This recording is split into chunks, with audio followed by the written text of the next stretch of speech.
Hello, everyone, and welcome to the introduction episode of the Occasional Barista. My name is Chris, and today we're going to just be going over quickly who's this voice you're hearing in your head right now. You're not going crazy. This is a podcast, and telling you exactly what this podcast is about, what our goals of this platform is, and really what you guys should expect in terms of when you listen to us, just me as well as the certain guests I bring from the coffee industry, really what we're trying to portray to you guys and what we're hoping that you guys get from this podcast. Starting off with who's the voice, again, my name's Chris. I started off as a lowly peon in the coffee world of barista, slowly worked my way up to becoming the director of coffee over at Aosa Coffee, this small little multi-roaster down in Huntington Beach, and worked my way up all the way up to managing that shop with the managers, owners per se, for a little bit. And now, of course, I'm doing this. But through my time of running the coffee program, I really got to meet and work with some fantastic people who by far are in the industry because they have a great passion for this. It's not like something that, they were forced into. They've chosen this path in coffee, and to really kind of break it down, that coffee really isn't this, entry-level job that a lot of people assume it is, and trying to break some of those stereotypes and boundaries that we run into. And that's, again, one of the reasons why majority of my guests are going to be baristas. I will, of course, bring on some of the roasters that I've made contacts with just to hear their own stories and how they got into coffee themselves. But really, I'm really hoping that this podcast is a way and a platform for baristas, at least starting off with in the OC area, can really start telling their own stories, because I feel a lot of the time they get overlooked or they're not paid enough attention to for a job that really makes a difference in people's lives. And to kind of break it down for the people listening, I got into coffee because it really was one of those things where I was stuck after schools and after I was doing running practice at the time in high school. Obviously, you can't drive until you get your license or even a permit. So, unfortunately, my parents are very hardworking. Wow, what a shame, but very hardworking, and they couldn't pick me up until pretty late in the afternoon, way further past my practice time ended. So I'd be stuck going over to the Starbucks that was across the street from my high school. And I know what many of you guys are thinking, and as well as what my friends used to tell me, just order like an ice water, just sit down. The people behind the bar don't really care. But for me, I felt horrible if I was just kind of sitting there and loitering inside the Starbucks themselves. So I always ensured, I was like, you know what? If I'm going to use their free Wi-Fi as well as like the AC when it was hot or the heater when it got cold, I want to make sure that I at least give them some money, so I can sit guilt-free. And I'll never forget that when I was there, the only, I'm sorry if you guys can hear this too, there's some major construction going down behind me, but I'm going to keep trying to push through this, it was $1.85 for the cheapest thing on the menu, was like what they called freshly brewed coffee. And by any means necessary, I don't even know if it was freshly brewed because it was in the middle of the afternoon. And now being in the industry, I know most of the time that's not too fresh, but it was freshly brewed coffee, tall, because they don't have smalls over there, because they're true Italian traditionalists, so over there at Starbucks. But it was a tall, freshly brewed, $1.85 coffee. And like most people, obviously they ask, oh, do you want any room with it? Obviously, being nervous, a kid, I was like, yeah, sure, I'll take room. I don't even know what that means. I wasn't the brightest. But anyways, get some room, try a sip once it cooled down from its insanely hot, scalding of the tongue. Honestly, I probably couldn't taste much anyways, but I knew for a fact it was one of the most bitter things I've ever tasted in my life. And I was like, yeah, I'm glad I got room so I can douse this thing with creamer and sugar packets when I go to the little condiment stand or station. And it really was through this process because I became a pretty serious runner, wound up running in college, but of forcing myself to try this thing that I absolutely hated. I couldn't stand the taste of coffee before, but again, I did have necessity of having a roof over my head. Wow, first world struggles right here, for a roof over my head as I had to wait for my parents who are working hard. But it was one of those things where I had to keep trying this Dane coffee day after day after day. And because I'm lactose intolerant, for those of you who don't know, I'm lactose intolerant, of course, but I was lactose intolerant, so I had to get rid of the creamer. And because, again, I was getting really serious into running, sugar is like one of the first things that you have to give up. So I started giving up the sugar packets, and it was because of that painstaking process day after day that I finally managed to tolerate. I wouldn't say I was necessarily enjoying it, but I could tolerate the taste of coffee. And it's always this terminology that you hear, like, of an acquired taste. Normally it's attributed towards cuisines or more interesting food choices that you might not see from the area you're in.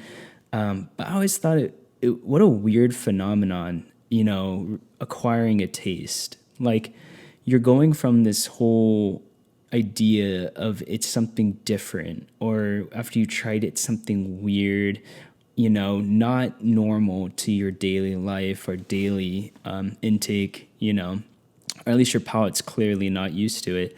And you're slowly enjoying that flavor that you were so against. And that, to me, is really what kind of starts that snowball effect of you truly not just acquiring a taste. I feel like many of times once you acquire a certain flavor, you go above and beyond. You fall in love with that. And for me, it really was that beginning of tolerating that bitterness of coffee. And it really primed me for when I eventually went to Australia to go drop off my sister. Again, I'm sorry for going on another tangent, but to drop off my sister for her study abroad program. I got to go to Australia, and I was so thankful for that trip because I would never forget. I was sitting with my family because we had to get lunch in the Australian Sydney Harbour right there, and there's a small little shop that we went to visit just for a quick bite to eat.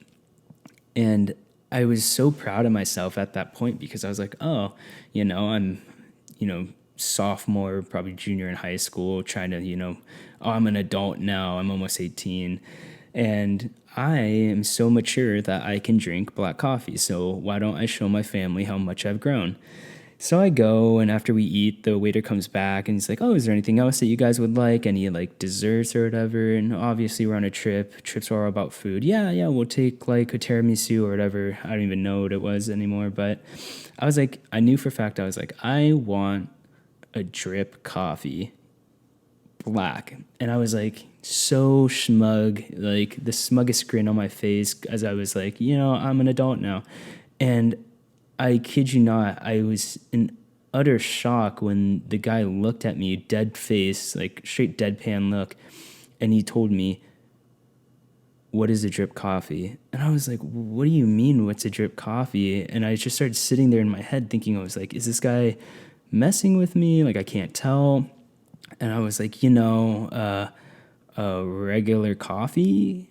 And he's like, I know what you said. What is regular coffee? Like, what are you asking of me? And I couldn't fathom how this guy doesn't understand what I'm asking. I'm like, this is a daily. You could go to McDonald's and go to and order yourself a drip coffee. I was like, go anywhere in the world, really. Like Folgers, throw some like instant coffee in there. That's basically a drip coffee. I just couldn't understand, and it was to my own dismay that my family was enjoying this whole charade because obviously later on I soon looked back on that moment and the waiter was clearly messing with me.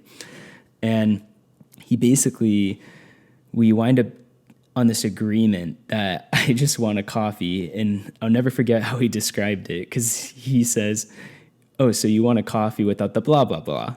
And I just was like, yes, I want the coffee without the blah, blah, blah. So defeated. I can't tell you how defeating that is, from being so high up on this pedestal of, oh, in my head, I'm an adult, to being, absolutely made a fool out of. But it was remarkable, because what he brought to me, and now I know what it is, he brought to me in Australia. For those of you who might not be, who might not know already in regards to Australian coffee culture, or just some of their culture in general, they have a drink over there called a long black. And a long black is eerily similar to an Americano. And if you don't know what Americano is, it's basically 2 shots of espresso over some hot water. And the way they serve it over there is they give you this cup that, I swear, it looks like this, just filled to the brim full of espresso. And it was so rich and had this beautiful aroma, like, that was coming off of this thing that just smelled like almost like an almond croissant. That's the type of sweetness I was getting from it. And he brings it down with another hot pitcher, like a kettle of water, like a personal sized kettle of hot water. And now I know it's so you can dial it back down if it's too strong for you. If you want a little bit more water, you pour a little more water in your mug. But again, I just wanted a regular drip coffee. I didn't know you had to do all this fancy thing over there. So I, of course, downed the thing because it tasted so good. And I've never been high in my life before. To some of you guys, that might be a surprise, but for those of you who know me. But it was really one of those things where I've never been high before, but I swear to you, that was as close as I could get to an out-of-body experience / feeling of high. And this is what I picture my friends or whatever when they were smoking weed. This was going through their heads, because it was like the whole rest of the world slowed down. And I was just moving so much faster. And it was like, I don't know how to describe it. It was almost like I'm the Flash or something. And I was just like, everything was slow and I could see everything so more clearly. It's like that scene in Limitless when he takes the pill and everything's, so much brighter. But now I'm exaggerating a little bit, but it really was this great experience of just being on this insane caffeine rush, really, because I at max drink a cup of coffee a day. And for me, I was probably that combination of not having a lot of caffeine before, in addition to being jet lagged, really combined into this out-of-body experience. But the thing that really I took away from this was coffee that tasted so different than anything I've ever had before. And it's not like I was drinking a ton of coffee before, but I was at that point now where I was like, oh, we're at a restaurant or something, I'll try a cup of coffee. Or, oh, I'll go to Starbucks and get a cup of coffee now. And it was past the point of I'm just drinking this thing and kind of suffering through it because I can now tolerate the taste, to something I was, wow, that was actually really that was an enjoyable experience. I actually really enjoyed the flavor of something that I really hated. And again, to try to go for full circle, hopefully, and tie back into the idea of acquiring a taste, this is really what sparked it for me. It was this idea of, why is it that all of a sudden this cup of coffee was the difference? Is it just because I'm in a new environment? Is it just because I'm in Australia? Is it just because I was like so sleep deprived that my body was like, thank the heavens that I can now have some caffeine in it? But it really was that weird, like, just blank curiosity of just not knowing, the curiosity of the unknown, really, of why is it now that my body is actually enjoying this, that my palate actually wants more of this stuff. And this bitter earth water that I used to think of it as is now something quite enjoyable. And again, I think a lot of people have this same experience, and it's really something that sparked me on that journey again of really pushing myself to find out what made that difference. So as soon as I hit the States, I looked up tons of places. Oh, where can I find a long black? I want to go and try another long black. Do we even have long black in the States? And of course, that snowballed into me finding so what is specialty coffee? I never knew there's specialty coffee existed. Okay, what's the difference between specialty coffee and a Starbucks? Or why is it that my local shop that was like around the corner of my street, like I've never even knew that place existed? Why don't I go give them a try? But that's really my story of how I like just started my first steps into what I now know is quite a large industry, and really there's a whole world that I never even knew existed that happens. And it sounds like so, I don't know, like not unbelievable, but so weird of a thing to say about coffee, because society has this, preconception about coffee and the people who work in it as these, bearded hipsters with aprons and stuff and tattoos. And I'm not saying there aren't baristas out there that have those things, but it's crazy to me that we've put everyone in this, small shoebox of a fit, design, and this is all that these people can be. When in reality, man, I've met so many people throughout my times within the industry that I really am excited to share their stories with you, and hopefully really kind of give the respect and understanding of how crazy it is that, take espresso, for example. If you're more than a second off of like stopping or being misdialed, if you put even just like a few like a tenth of a gram of extra coffee, and can completely change this shot that you get. And as a customer, even, I think that's crazy, because you guys, like most people, probably didn't even know that it can make that big of a difference. And that just shows you that these people do have some bit of a weird talent or skill that I feel is very underappreciated. And again, our main goal through this whole platform of the Occasional Barista is truly to give those baristas just a platform where they can speak about their own experiences and hopefully get a little bit more, respect. Even if it's just for some people, like, wow, I never even knew that there was coffee besides Starbucks. Because again, I was right there. And for me, it totally opened a whole new world for me, and a more, like, honestly, like, again, brighter world. It's just way more enjoyable.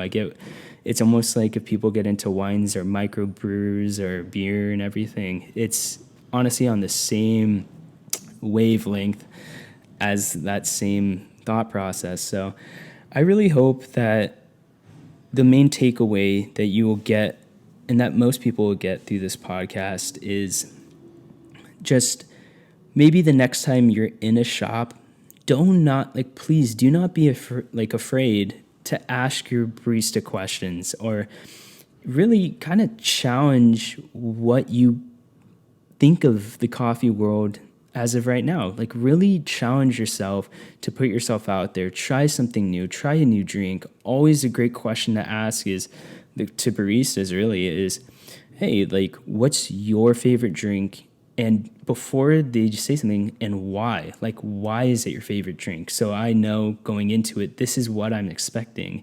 A lot of people will say that, and baristas will be like, oh, I just love straight espresso. But then clearly, if you've ever had espresso and you're not really into coffee, you're like, wow, you really like that concentrated dirt water? That's good for you. But it's really the why part that a lot of people are not going that extra step to understand why it is we like espresso maybe more than a drink with milk, or why some baristas might prefer milk drinks. But again, I really hope that you guys enjoy the stories. And again, we'll go even further and you see, it's like bartending, really.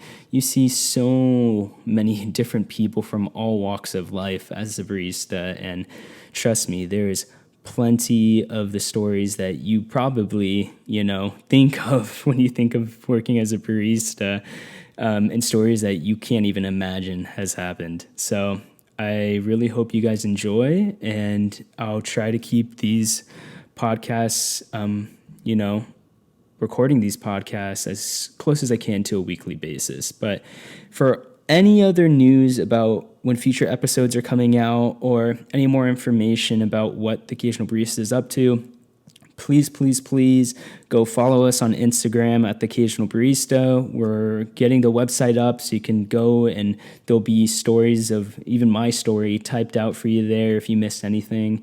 And as always, check on our YouTube page. Again, the Occasional Barista. We're hoping to eventually start posting, once this whole pandemic's over, really in-person interviews. It's so much better that way. We can enjoy coffee together. And we'll always are working to get out some tutorials even on how to brew stuff at home. If you have any more ideas about what we should talk about here, again, please either comment or DM us on the Occasional Barista. We would love to hear it. And for now, please everyone, stay safe out there and have a great rest of your day.